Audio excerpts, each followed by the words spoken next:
we do about 500,000 vasectomies in this country in general, although that number appears to be increasing a little bit.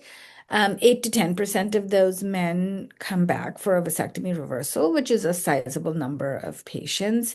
And as we enter this era of performing vasectomies in younger men and men who may not yet have started building their families, that desire for reversal may become more apparent in the future.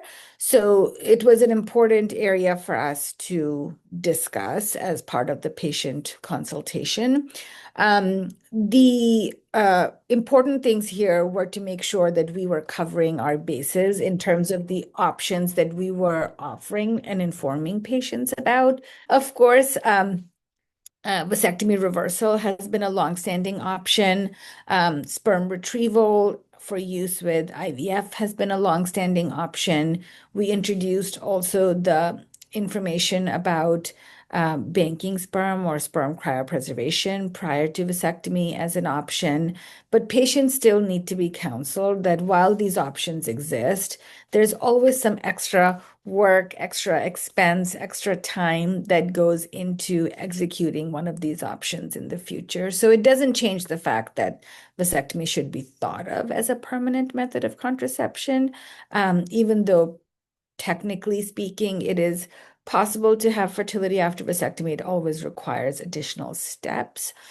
The other reason to include this section was to make sure that we were counseling patients appropriately when they do come back for the desire for fertility into which option was best suited for them based on their social situation, their partner or intended partner, age, comorbidities, time since vasectomy. What is really the method that's going to give them the best chance of success of a future pregnancy?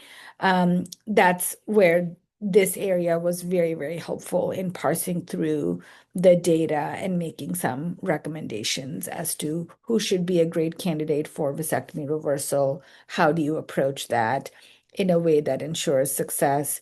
Who would not be as good of a candidate for vasectomy reversal, but maybe a better candidate for sperm retrieval and IVF? And how do you approach that discussion? Versus if you have sperm cryopreserved, how can that be used for promoting fertility?